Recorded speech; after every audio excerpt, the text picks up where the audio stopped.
Magandang umaga, welcome po muli sa Philippine Weather Trivia para po sa mga bago sa channel na to. Ako si Alvin Pura, isang meteorologist at ang inyong weather tito. Dahil linggo ngayon, naka-work from away setup tayo, pero since may bagyo, pag-usapan natin yan. At kung avid subscriber at followers kayo ng channel na to, ito yung binabanggit natin itong mga nakaraang araw pa. Yung low pressure area natin dito sa eastern section ng ating bansa ay tuluyan na ngang naging bagyo. At yan po ay nabigyan ng local name na Luis. Kagabi po yan, around 8 p.m.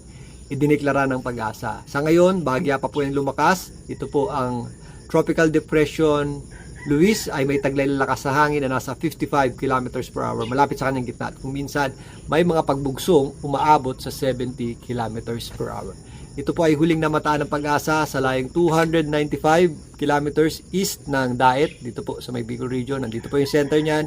Pero yung kanyang kaulapan ay nandito sa gilid na ng ating bansa. Offshore po yung ating center. Pero yung kaulapan sumasabit po sa malaking bahagi ng ating bansa. At yan din po yung ating weather system na nagpapaulan sa malaking bahagi ng ating bansa. At dahil nga, teka, tanggalin ko yung mukha ko dito.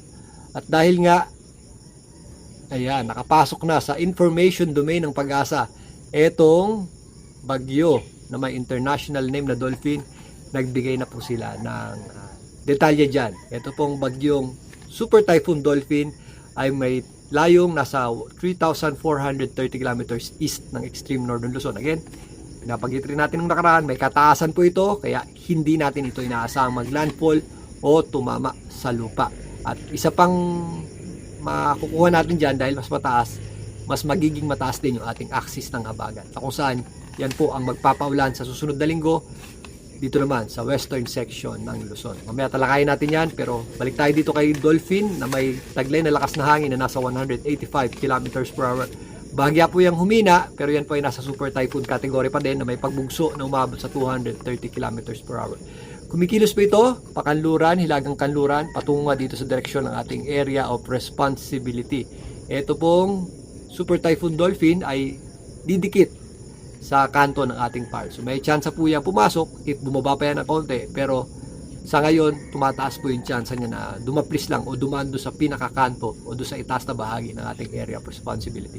So ang paghahandaan po natin dito is yung paghila nito sa ating habagat o southwest monsoon. Kasama nitong bagyong si Luis. So unahin natin yung magiging interaction nila. So narito yung ating satellite image para sa bagyong si Luis at dito sa bagyong may international name na Dolphin. Sa ngayon, ito pong bagyong si Luis ay nakaka-apekto na sa malaking bahagi nating bansa. Nagdudulot po yan ng mga posibleng malalakas na pag-ulan, particularly sa Bicol region, Calabarzon, eastern section ng Central Luzon, kasama po dyan ang Rizal, Aurora, maging dito po sa area ng Isabela. So increasing po yung ating mga pag-ulan dyan bukas habang kumikilos pakanluran itong bagyong Luis. So mabagal po ang pagkilos nito dahil nagkakaroon po yan ng interaction dito sa papalapit nating bagyo. Relatively, itong general area na ito ay mas mababa po yung pressure.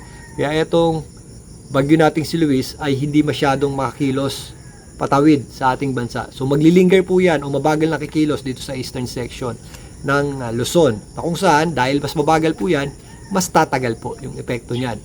Na kung saan mas magdudulot po yan ng mas mataas na chance ng mga flash floods and landslides, particularly doon sa mga nakakatanggap ng malalakas na pagulan. So sa ngayon nga, maliban sa Calabarzon, Metro Manila, maulap din po ang panahon natin. Posible rin po yung ating mga kalat-kalat na pagulan at ang Central Luzon. Maging dito sa areas ng Mindoro, Romblon, Marinduque. Kasama na po dyan ang Cagayan habang kumikilos pa itaas itong bagyong si Luis. Kanluran, hilagang kanluran.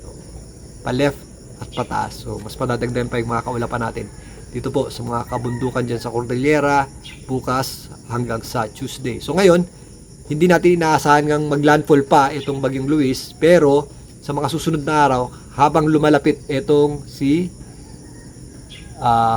bagyong Dolphin, is hihilahin niya naman itong bagyong si Luis. So magkakaroon po yan ng some kind of interaction. So magkakaroon yan ng binary interaction na kung saan itong bagyong si Luis naman ay malulusaw dahil magiging parte siya ng inflow ng hangin natin papunta dito sa bagyong Luis. Well, sa bagyong Dolphin. So magiging parte na lamang yan ng ating habagat o southwest monsoon. Pero in the next few days, etong si bagyong Luis at ang habagat ang magpapaulan sa atin. At magpapatuloy na po yan at mas lalakas pa habang kumikilos papalapit ng ating area of responsibility, etong bagyong may international name na Dolphin. So narito naman ang pinakahuling track ng Pag-asa para dito sa bagyong si Luis, na kung saan pinapakita nga dito na mabagal po yung kikilos dito sa may area ng Bicol region at posible pa po yung umabot sa tropical storm category.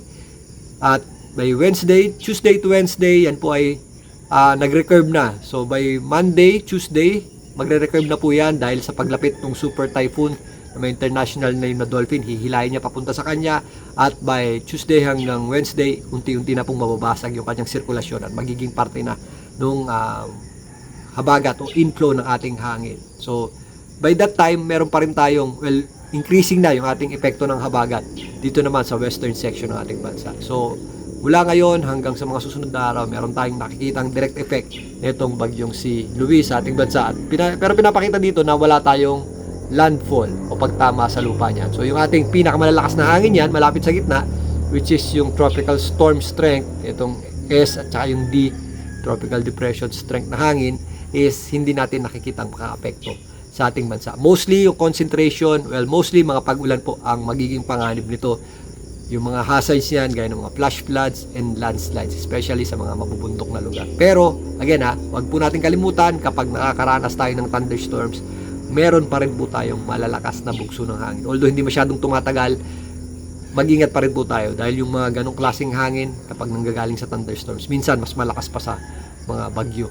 So, doble ingat pa rin po tayo. Pag meron tayong thunderstorms, ito yung mga pag-ulan na malalaki yung patak, may kasamang pagkulog at pagkidlat. At minsan nga, napapadalas din, meron tayong mga nakikitang buhawi o ipo-ipo o yung ating mga pag-ikot ng hangin. So, doble ingat pa rin po tayo dyan.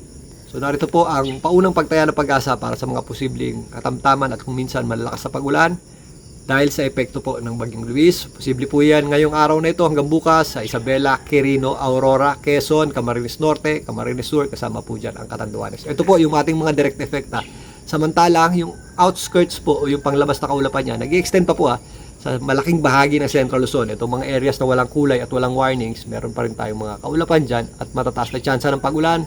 Rizal, itong natitirang bahagi ng Calabarzon, including Metro Manila. Maulap po tayo ngayon hanggang bukas at meron tayong mga posibleng pag-ulan. Ganun din po sa areas ng Mindoro, Romblon, Marinduque, at ito pong itaas na bahagi. At itong ilang natitirang bahagi ng Bicol region.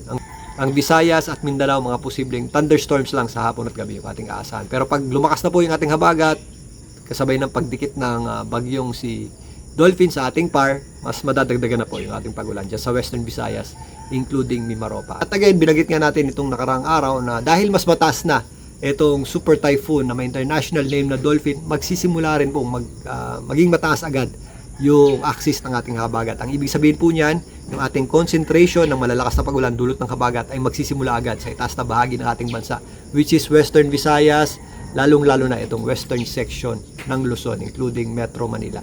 Ito pong nakikita nyo sa ating wind map ay ang araw na pinakamalapit itong bagyong may international name na Dolphin dito sa kanto ng ating area of responsibility. By that time, nalusaw na po yung bagyong Luis, naging parte na yan ng circulation o yung ating inflow ng hangin. Kung mapapansin nyo, wala na po yan. Pero ito po yung ating habagat o southwest monsoon. Yung Luis, naging kaulapan na lamang po yan na inflow ng hangin, na buntot nitong bagyong si Dolphin. At itong habagat natin, nag-start na po, or by that time, lumakas na po ng bagya at magpapaulan na po dito sa western section ng ating bansa. So, mas madadagdagan pa po ang mga pag-ulan yan. Pag-usapan natin yan sa mga susunod. Pero sa ngayon, mag-ingat po tayo sa mga posibleng pag-ulan na direktang epekto nitong bagyong Luis. At ang paglakas ng ating habagat, paghandaan po natin yan sa susunod na linggo. Muli, ito po ang inyong Weather Tito para sa Philippine Weather Trivia. Balikan natin itong bagyong Luis at ang bagyong may international name na Dolphin bukas sa mas maayos na setup.